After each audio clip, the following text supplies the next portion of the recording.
Bismillahirrahmanirrahim. Assalamu alaikum students.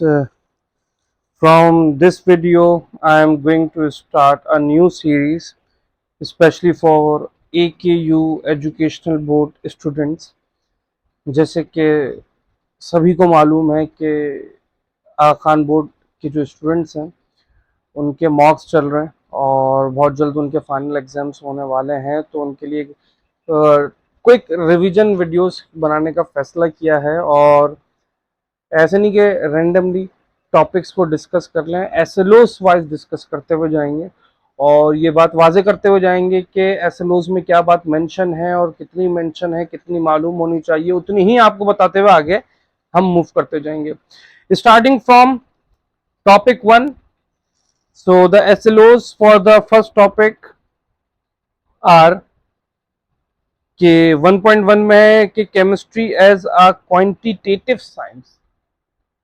इसमें तो कुछ समझाने के लिए नहीं है, ये तो आप फेडरल बोर्ड की बुक पिक कर लें, उसमें स्टार्टिंग पेज पे ये तमाम बातें मेंशन है कि क्वांटिटेटिव साइंस के लिहाज से केमिस्ट्री कितनी इंपॉर्टेंट है, चाहे वो फार्मास्यूटिकल इंडस्ट्रीज हो, इवन दो यानी फेडरल बोर्ड की बुक में तो इसकी एग्जांपल जो है फायरवर्क इंडस्ट्रीज के हवाले से भी मेंशन है कि फायरवर्क इंडस्ट्रीज में जो केमिकल कंपाउंड्स का हमने इस्तेमाल करना फायरवर्क्स की मैन्युफैक्चरिंग के लिए, वो जरा सा भी कम ज्यादा हो जाए तो क्या फायदे क्या नुकसान, फायदे तो नहीं क्या नुकसान हो सकते हैं। इसी तरीके से फार्मास्यूटिकल इंडस्ट्रीज में, मेडिसिन की प्रिपरेशन में, किसी टैबलेट की प्रिपरेशन में, किसी सिरप की प्रिपरेशन में कि कितने कंपाउंड को कितना रखना है, क्वांटिटेटिव मेजरमेंट्स की इंपॉर्टेंस के हवाले से क्लियरली तौर पर मेंशन है। तो आपके पास एग्जाम में क्या अंडरस्टैंडिंग इसकी देखी जाएगी, तो अंडरस्टैंडिंग क्लियर होनी चाहिए, वो 3 से 4 पॉइंट्स आप वहां से देख लेंगे। तो हमारे पास ये 1.1 में कुछ डिस्कस करने के लिए कोई कॉन्सेप्चुअल बात नहीं थी, तो इसको हमने वर्बली ऐसे डिस्कस करी। अच्छा, मोल्स एवोगैड्रोस नंबर को अब हम डिस्कस करें, स्टार्ट करें from 1.2.1 and these all are interconnected with each other, these all are interconnected with each other। तो आइए एक एक करके तमाम को डिस्कस करते हैं।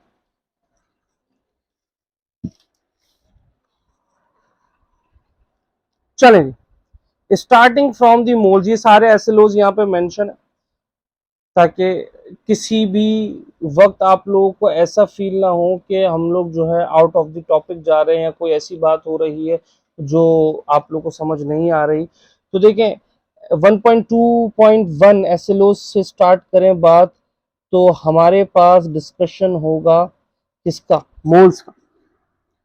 व्हाट इज अ मोल, तो केमिस्ट्री के अंदर मोल्स कैसे डिफाइन किए जाएंगे, तो आप बिल्कुल बहुत सिंपल मैनर में आके अगर इसको डिफाइन करें तो मोल is the gram atomic mass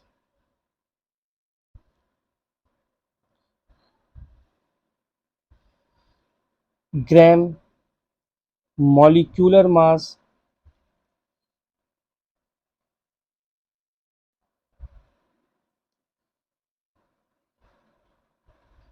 and gram formula mass. यानी कि एटम के एटॉमिक मास को, मॉलिक्यूल के मॉलिक्यूलर मास को और फॉर्मूला के फॉर्मूला मास को अगर आप ग्राम्स में रिप्रेजेंट करते हैं तो it is considered as moles. अब मोल्स को देखो भाई, कंसीडर किया जाता है कि mole is the language of the chemistry, mole is the language of the chemistry. क्यों? क्योंकि आपके पास जब भी अमाउंट का डिस्कशन होगा केमिस्ट्री में, तो अगर आप उस अमाउंट को मोल्स में पढ़ सकते हैं तो वो अमाउंट फिर आगे किसी भी वैल्यू में, किसी भी यूनिट में कन्वर्ट की जा सकती है और उसका डिस्कशन फर्दर से फर्दर ले जाया जा सकता है। ठीक है, मोल्स के हवाले से देखें, जहन में रखिएगा कि moles is represented by small n, represented by small n. The unit for the moles is also moles, बस फर्क ये है कि हम लोग MOL करके मेंशन करते हैं, ई एलिमिनेट कर देते हैं। मोल्स को हम लोग डिफरेंट तरीकों से फाइंड कर सकते हैं, ठीक है।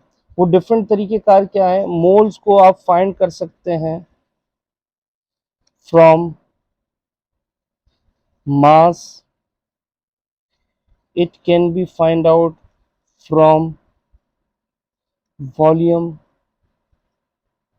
and it can be find out from particles.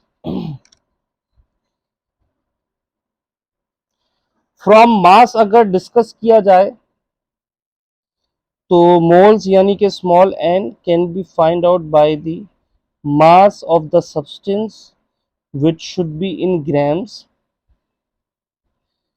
in ratio with the atomic mass अगर वो एटम है तो, मॉलिक्यूलर मास अगर वो कोई मॉलिक्यूल है तो, और फॉर्मूला मास अगर वो कोई फॉर्मूला है तो। फ्रॉम वॉल्यूम की बात की जाए तो मोल्स फाइंड किया जाएगा by the volume which should be in decimetre cube in ratio with the standard volume 22.4 decimetre cube which is the condition at STP। और अगर RTP पर बात होगी तो वॉल्यूम जो भी आपके पास गिवन है डेसीमीटर क्यूब में, आप उसको डिवाइड कर दें बाय 24 डेसीमीटर क्यूब। अगर कंडीशन आपके पास कौन सी है? RTP, रूम टेम्परेचर प्रेशर, या फिर जिसको नॉर्मल टेम्परेचर प्रेशर भी कंसीडर किया जाता है। और अगर फ्रॉम पार्टिकल्स का डिस्कशन किया जाएगा तो जो भी आपके पास पार्टिकल्स मौजूद हैं, number of particles in ratio with the Avogadro's number. So the moles can be calculated by these three methods: from mass, from volume, from particles, and these are their mathematical expression through which we can determine their value. अच्छा, एसएलओस के according बात करें, कोई भी बात extra नहीं, कोई भी बात कम नहीं with respect to the SLOs. Moles क्या है हमने आपको बता दिया, एवोगैड्रोस नंबर अभी थोड़ी देर में बताते हैं। Relate the concept of moles with Avogadro's number, जाहिर सी बात है मोल्स को एवोगैड्रोस नंबर के साथ रिलेट करें कि जो भी आपने मैथमेटिकल एक्सप्रेशन देखी भी है। फिर इसके बाद calculate the number of following chemical species particles, और उसके बाद फिर आगे हम बढ़ते जाएंगे। अच्छा, यहाँ पे क्या जिक्र है कि calculate using a balance chemical equation the interacting moles, representative particles, masses and volume at STP RTP। दोनों बातें AKU बोर्ड के लिए आपको मालूम होनी चाहिए, तो दोनों बातों का मैंने नीचे जिक्र कर दिया है, ठीक है। तो मोल्स का आपको यहाँ पे बताया। अच्छा, मोल्स से आगे हमें किस में जाना है? अवोगाड्रो नंबर पे। लेकिन फिल वक्त अभी आपको ये बताता चलूँ, ये जो STP है, STP से मुराद होता है standard temperature and pressure, which is abbreviated as STP। STP पर टेम्परेचर 0 डिग्री सेल्सियस यानी कि 273 केल्विन पढ़ा जाता है, और प्रेशर 1 एटमॉस्फेयर पढ़ा जाता है। जबकि दूसरी कंडीशन क्या है? रूम टेम्परेचर प्रेशर,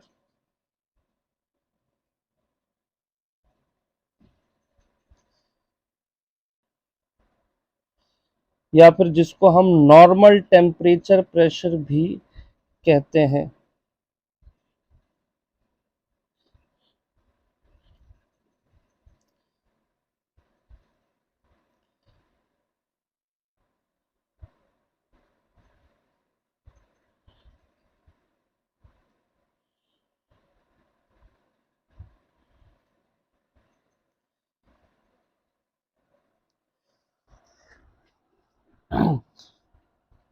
अच्छा जी, नॉर्मल टेम्परेचर एंड प्रेशर में ये कंसीडर किया जाता है कि temperature is at 25 degree Celsius which is 298 kelvin and the pressure should be 1 atmospheric pressure. तो हम केमिस्ट्री की लेबोरेटरीज में जितनी भी एक्सपेरिमेंटल डिस्कशन करते हैं, जितना भी एनालिटिकल डिस्कशन करते हैं, एनालिसिस करते हैं, वो सब रूम टेम्परेचर पर होता है, इसलिए रूम टेम्परेचर प्रेशर की कंडीशंस अलग है। और एसटीपी हमारे पास एक जो है बहुत ही आइडियल सी कंडीशन है, कभी भी एनालिटिकल डिस्कशन एसटीपी पर नहीं होता, इसीलिए कैम्ब्रिज में आरटीपी पढ़ाया जाता है और कैम्ब्रिज की ही रेफरेंस से जो है एकेयू बोर्ड में आरटीपी का भी जिक्र है। अदरवाइज हमारे Sindh board, federal board, Punjab board सब में मोल्स की कैलकुलेशन एट एसटीपी पढ़ाई जाती है। मोल्स का रिलेशन अभी हमें बनाना है किसके साथ? एवोगैड्रोस नंबर के साथ। तो एवोगैड्रोस नंबर को डिफाइन किस तरीके से किया जाएगा?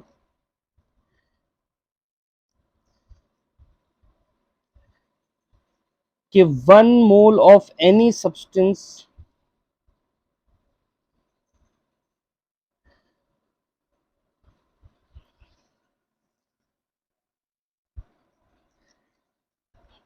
One mole of any substance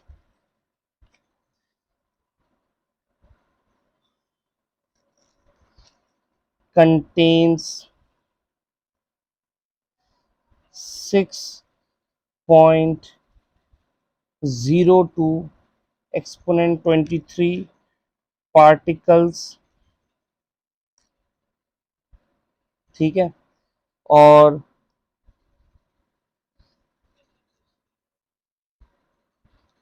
this value is considered as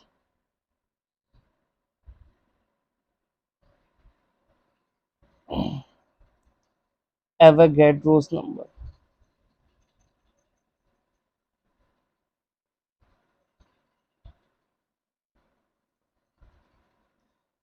लेकिन इसकी डेफिनेशन यही बनती है कि जितने भी पार्टिकल्स 1 मोल के सब्सटेंस में मौजूद होते हैं, इसको हम लोग नाम देते हैं एवोगैड्रोस नंबर का, और इट इज रिप्रेजेंटेड बाय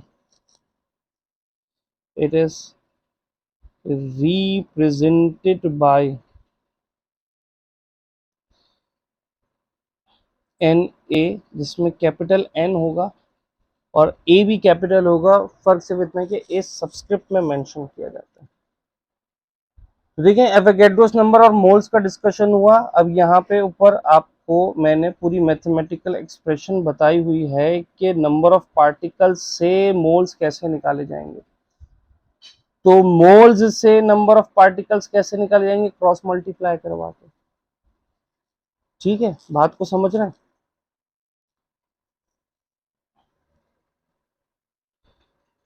तो यहाँ पे मैं उस बात को रिपीट भी कर दूं कि एवोगैड नंबर ऑफ पार्टिकल्स अगर आपने फाइंड करने हैं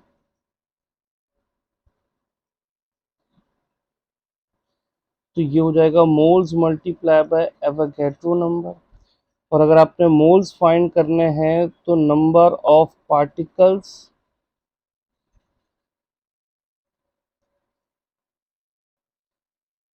डिवाइडेड बाय एवोगैड्रोस नंबर, ये हो गया।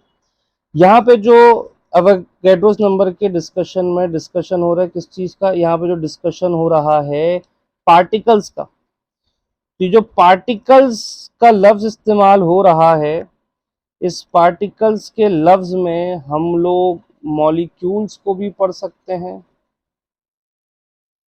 एटम्स को भी पढ़ सकते हैं, आयंस को भी पढ़ सकते हैं, इलेक्ट्रॉन्स को भी पढ़ सकते हैं,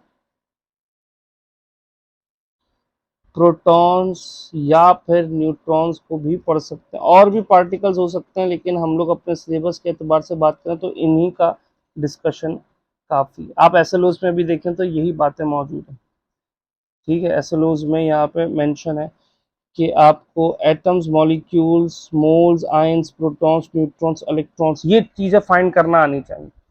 ठीक है, यही चीजें फाइंड करना अगर आप सीख लें आपके लिए बहुत है।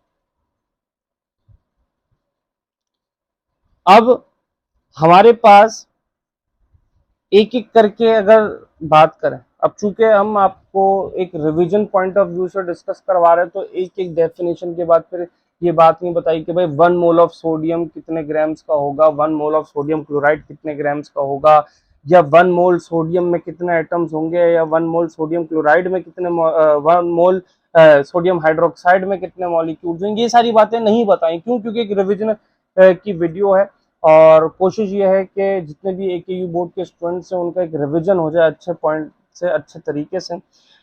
अब कुछ सवालात को डिस्कस कर लेते हैं ताकि बातों को क्लियर किया जा सके। तो फॉर एग्जांपल के calculate the number of moles, सबसे आसान से स्टार्ट करते हैं। Calculate the number of moles of 10 grams of calcium carbonate. Calculate the number of moles of 10 grams of calcium carbonate. आपको सवाल में मास इन ग्राम मेंशन किया है और कैलकुलेट करने के लिए क्या कहा जा रहा है, नंबर ऑफ मोल्स। तो भाई यहाँ पे क्या फॉर्मूला अप्लाई किया जाएगा, यहाँ पे फॉर्मूला अप्लाई किया जाएगा कि आप मोल्स फाइंड करें फ्रॉम मास। तो मास इन ग्राम्स से मोल्स कैलकुलेट करने के लिए हम लोग मास इन ग्राम्स को डिवाइड कर देते हैं bye atomic mass, molecular mass और फॉर्मूला मास। कैल्शियम कार्बोनेट एक मॉलिक्यूल है तो यहाँ पे मैंने मेंशन कर दिया मॉलिक्यूलर मास। तो मास इन ग्राम्स की वैल्यू कितनी क्वेश्चन में, 10 ग्राम्स। कैल्शियम कार्बोनेट का मॉलिक्यूलर मास कितना बना, 100। How calcium is 40, carbon is 12, oxygen is 16 and about 3 oxygens are present। तो ये 16 इंटू 3 अबाउट कितना बना, 48, 12 और 40। तो 48 और 12 50, 60, 60 और 40 100 यहाँ पे बना, 100 AMU इसका मॉलिक्यूलर मास। तो मोल्स की वैल्यू आपके पास बनी 0.1 मोल। देखें इस वक्त बहुत ही सिंपल कैलकुलेशन, बहुत ही सिंपल सवाल यहाँ पे मैंने मेंशन किया। इसको फिर फर्दर यूज करते हैं। भाई मोल से आप आगे भी तो जा सकते हैं, मोल से हम पार्टिकल्स भी फाइंड कर सकते हैं। कैसे? कि हमें ये पता है कि मोल्स अगर आपके पास हैं तो आप जो एक्सप्रेशन है मैथमेटिकल, तो वो ये है कि number of particles divided by Avogadro number. तो अगर मोल्स मेरे पास हैं तो मैं नंबर ऑफ पार्टिकल्स भी तो फाइंड कर सकता हूँ। नंबर ऑफ पार्टिकल्स में number of atoms, molecules, ion सब आता है। तो मुझे अगर फॉर एग्जांपल ये कहा जाए कि calculate the number of calcium carbonate molecules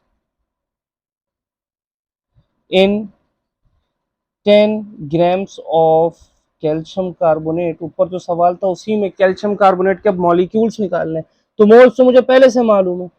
तो moles multiply by Avogadro number will be equals to the number of molecules। तो यहाँ पे मोल्स की वैल्यू 0.1, Avogadro नंबर 6.02 एक्सपोनेंट 23। तो नंबर ऑफ मॉलिक्यूल्स कितने बने, इजीली कैलकुलेशन करें तो ये बन जाएगा भाई 6.02 एक्सपोनेंट 22 मॉलिक्यूल्स। यूनिट में हमने मॉलिक्यूल्स लिख दिया। अच्छा, अब इसी सवाल को थोड़ा सा मुश्किल करूं, थोड़ा सा। ये स्टूडेंट के लिए इनिशियली मुश्किल होता है, वैसे ये कोई मुश्किल डिस्कशन नहीं। मुश्किल क्या करूं कि भाई calculate the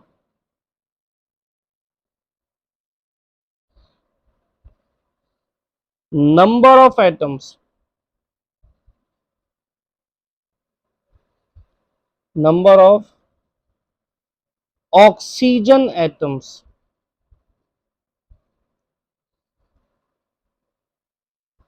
in 10 grams of calcium carbonate. तो वही डेटा है, सवाल चेंज कर दिया, पहले मोल्स फाइंड करने के लिए कहा, फिर मॉलिक्यूल्स फाइंड करने के लिए कहा, फिर अब number of oxygen atoms find करने के लिए कह रहा हूं। तो नंबर ऑफ ऑक्सीजन एटम में अब थोड़ा सा आ जाएगा चेंज। पहले ऊपर नंबर ऑफ मॉलिक्यूल्स थे, तो फॉर्मूला था moles into the Avogadro number. अब ऑक्सीजन एटम है तो एक कैल्शियम कार्बोनेट में आपके पास 3 ऑक्सीजन एटम्स होते हैं, तो यहाँ पे ऑक्सीजन एटम को मेंशन करना भी जरूरी है। तो मोल्स आपके पास 0.1, एवोगैड्रो नंबर 6.02 एक्सपोनेंट 23, और ये हो गया टोटल ऑक्सीजन एटम 3। तो ये बना 6.02 एक्सपोनेंट 22 जो बन रहा था, तो ये बना आपके पास 1.8 एक्सपोनेंट 23 ऑक्सीजन एटम्स। ठीक है जी, इसको थोड़ा सा और चेंज करते हैं, थोड़ा सा और आपको टेस्ट देते हैं, थोड़ा सा और आइडिया देते हैं। इन बैक 2016 या फिर 2017, एग्जैक्टली मुझे याद नहीं, DOHS का एग्जाम था, इसका रेफरेंस दे रहा हूँ। उसका एक क्वेश्चन था कि द एटॉमिक नंबर, अच्छा किसी के जहन में ये बात ना आए कि भाई AKU की सीरीज में DOHS का क्या लेना देना, एक रेफरेंस दे रहा हूँ मैं ताकि क्वेश्चन का आइडिया हो कि किस तरीके से सॉल्व करना है। और जो अगर MD कैट का स्टूडेंट है आप में से, जिसको MD कैट के लिए अपेयर होना है, तो उसके लिए यहाँ पे एक हेल्प भी मिल जाएगी कि atomic number of carbon is 6 end of hydrogen is 1। Calculate the number of electrons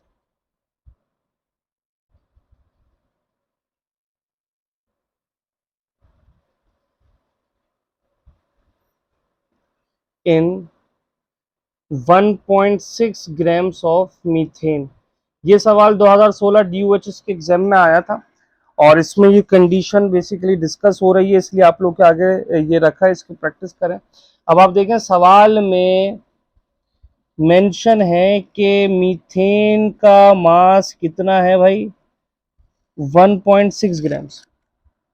और फाइंड क्या करना है आपको, नंबर ऑफ इलेक्ट्रॉन्स। SLOs पे पीछे जाके मूव करें, देखेंगे वहां पे नंबर ऑफ इलेक्ट्रॉन्स फाइंड करने के लिए कहा गया SLO 1.2.2 में, मेरे ख्याल से अगर मैं गलत नहीं हूं तो 1.2.3 में, 1.2.3 SLO में इंडेक्स में मेंशन है।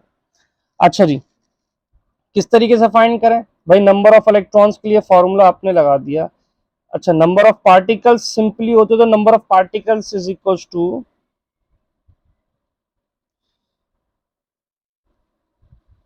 मोल्स इनटू एवोगैड्रो नंबर का हम फॉर्मूला होता है। अब ये भी तो देखें कि डेटा क्या गिवन है, डेटा गिवन है मॉलिक्यूल्स का, और मॉलिक्यूल्स में इलेक्ट्रॉन्स फाइंड करने हैं, तो आपको ये भी तो देखना होगा कि उन मॉलिक्यूल्स में इलेक्ट्रॉन्स कितने हैं। तो इस मैथमेटिकल एक्सप्रेशन को मॉडिफाई किया with respect to the electrons. तो number of electrons is equals to moles into the Avogadro number into the total number of electrons in methane। Moles find करने के लिए हम क्या करें, मोल्स के लिए हम मैथमेटिकल एक्सप्रेशन यूज करेंगे, mass divided by molecular mass, MR। ठीक है, एवोगैड्रो नंबर अपनी जगह पे, टोटल इलेक्ट्रॉन्स की बात अपनी जगह पर। मास सवाल में मेंशन है 1.6, MR for the methane is 16, Avogadro number is 6.02 exponent 23, and the total number of electrons are 10। How? अब यहाँ पे मैं इसका रफ वर्क अगर मेंशन करूं, तो भाई कार्बन का एटॉमिक नंबर है 6, हाइड्रोजन का एटॉमिक नंबर है 1। Atomic number means the number of electrons and protons present in an atom, in a neutral atom. तो जो एटॉमिक नंबर है वही इलेक्ट्रॉन्स की तादाद है। तो CH4 में एक कार्बन है, यानी कि 6 इलेक्ट्रॉन कार्बन की तरफ से आएंगे, और 4 हाइड्रोजन है, तो एक हाइड्रोजन में 4 इलेक्ट्रॉन, एक हाइड्रोजन में एक इलेक्ट्रॉन होता है, यानी कि 4 हाइड्रोजन में 4 इलेक्ट्रॉन्स होंगे। ये 4 इलेक्ट्रॉन्स हाइड्रोजन की जानिब से आएंगे, तो 6 + 4 is 10, तो 10 electrons are present in CH4। ये नंबर ऑफ इलेक्ट्रॉन्स को देखा, या फिर मैं इसमें कहूँ total electrons of methane, total electrons of methane. ये 1 मॉलिक्यूल ऑफ मीथेन की बात है, सवाल में 1.6 ग्राम्स ऑफ मीथेन की बात हुई। इसको कैलकुलेट करें mathematically, 1.6 divide by 16 into the 6.02 exponent 23 and into the 10, so the answer would be 6.02 exponent 23 electrons. This is the final answer. Hopefully यहाँ तक बातें समझ में आ रही होंगी। यहाँ पे मैं कुछ मैथमेटिकल एक्सप्रेशंस लिख देता हूँ, कुछ फॉर्मूलास लिख देता हूँ ताकि आप लोग के लिए आसानी हो। अच्छा, मोल्स से मास, वॉल्यूम और पार्टिकल्स का डिस्कशन करने के लिए मैं एक डायग्रामेटिक रिप्रेजेंटेशन बता दूं, और फिर नंबर ऑफ पार्टिकल्स के साथ रिलेट करने के लिए फर्दर हम लोग कुछ डिस्कशन करेंगे। तो देखिए, मोल्स का डिस्कशन वॉल्यूम के साथ पढ़ा जा सकता है, मास इन ग्राम्स के साथ पढ़ा जा सकता है, और नंबर ऑफ पार्टिकल्स के साथ भी पढ़ा जा सकता है।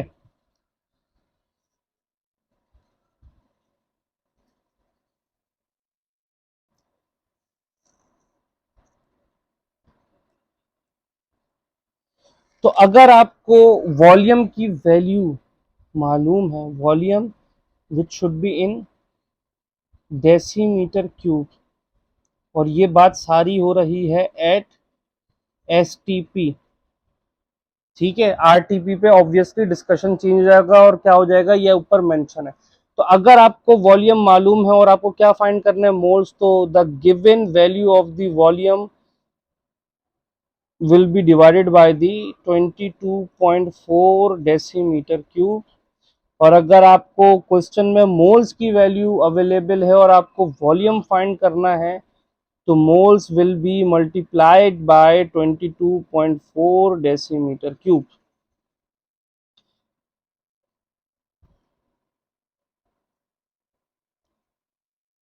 इसी तरीके से अगर आपको मास इन ग्राम्स अवेलेबल है और आपने मोल्स कैलकुलेट करना है, तो हम क्या करेंगे कि जो भी मास की वैल्यू मौजूद होगी उसको डिवाइड करवा देंगे बाय, अगर एटम है तो एटॉमिक मास से, अगर मॉलिक्यूल है तो मॉलिक्यूलर मास से, या फिर आप फॉर्मूला मास यूज कर लो अगर वो कोई फॉर्मूला है तो। इसी तरीके से अगर मोल्स की वैल्यू मालूम है और मास इन ग्राम्स फाइंड करना है, तो मोल्स की वैल्यू को मल्टीप्लाई करवा दें। अगर किसी एटम का डिस्कशन है तो एटॉमिक मास से, मॉलिक्यूल्स का डिस्कशन है तो मॉलिक्यूलर मास से, या फिर फॉर्मूला मास से।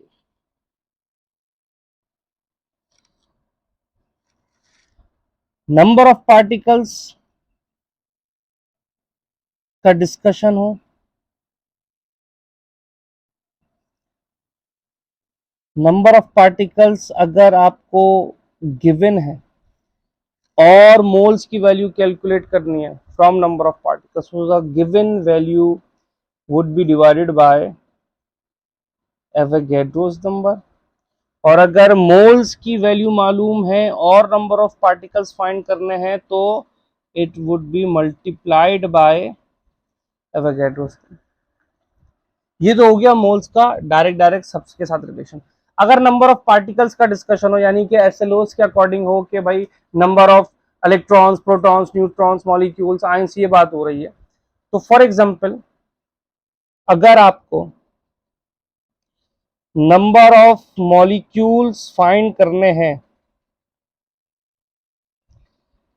और डेटा किसका गिवन है, डेटा गिवन है of molecules,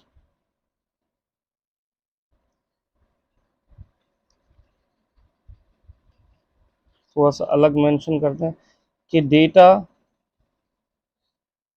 of molecules mention है और फाइंड करने को क्या कहा जाए आपसे, number of molecules. Data of molecules क्या होगा, इसके मतलब ये है कि आपसे कह दिया गया भाई जैसे कि 1.6 ग्राम्स ऑफ मीथेन है, 10 grams of calcium carbonate, 100 grams of H2SO4, 15 grams of NaCl है। सॉरी, NaCl पे मॉलिक्यूल की बात तो नहीं हो सकती, वो फॉर्मूला में एग्जिस्ट करता है। 15 ग्राम्स ऑफ HNO3, इस तरीके से कोई मॉलिक्यूल का डेटा गिवन और उस पर नंबर ऑफ मॉलिक्यूल्स मेंशन किए हो कि फाइंड करने, तो आप क्या करें, मोल्स को मल्टीप्लाई करते हैं एवोगैड्रो नंबर से, आपका आंसर आता है। अगर उस ही डेटा में नंबर ऑफ एटम्स फाइंड करना है, तो देखें डेटा गिवन है पूरे ओवरऑल स्ट्रक्चर और फाइंड करना है एक कोई सिंगल यूनिट, तो हम क्या करेंगे, moles into the Avogadro's number into the total atoms. Simply अगर नंबर ऑफ आयंस फाइंड करने हैं तो हम क्या करेंगे, moles into the Avogadro's number into the total ions. अगर नंबर ऑफ इलेक्ट्रॉन्स फाइंड करने तो moles into the Avogadro's number into the total electrons.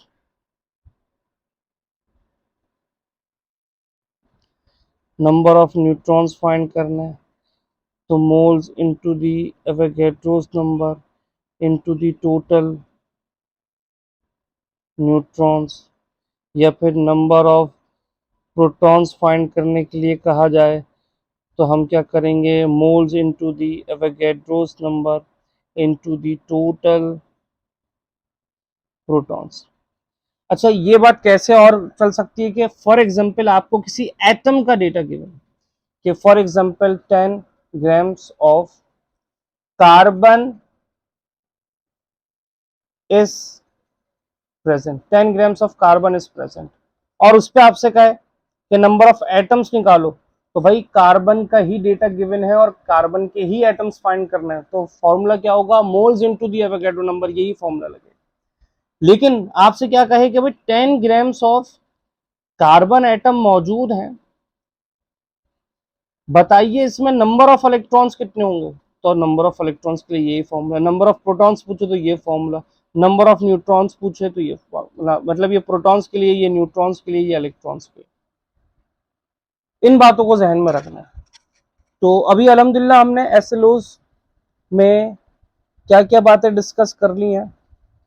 एसएलओस में हमने 1.2.1 डिस्कस कर लिया, 1.2.2 डिस्कस कर लिया, 1.2.3 डिस्कस कर लिया, और डायरेक्टली इनडायरेक्टली आप देखें तो हमने 1.2.4 भी डिस्कस किया, लेकिन अभी तक हमने किसी सवाल में बैलेंस केमिकल इक्वेशन का यूज नहीं किया। उस बैलेंस केमिकल इक्वेशन का जब डिस्कशन होता है तो स्टैच्यूमेट्री बेसिकली उसमें इन्वॉल्व होती है। तो 1.2.4 को प्रॉपर मैनर में इंशाल्लाह नेक्स्ट वीडियो में हम डिस्कस करेंगे, और उसी नेक्स्ट वीडियो में हम लोग 1.2.5 भी डिस्कस करेंगे, और इंशाल्लाह 1.2 1.3 ऊपर भी हम मूव कर जाएंगे। तो इंशाल्लाह 1 से 2 वीडियोस में हम ये टॉपिक 1 के तमाम एसएलओस को कंप्लीट करने की कोशिश करेंगे। होपफुली आप लोग ये बात समझ में आई हो, और अगर आप लोगों को ये वीडियो पसंद आई है, आप लोगों को समझ आया, तो अपने दोस्तों के साथ शेयर करें ताकि मैक्सिमम लोगों की हेल्प हो सके। अल्लाह हाफिज़।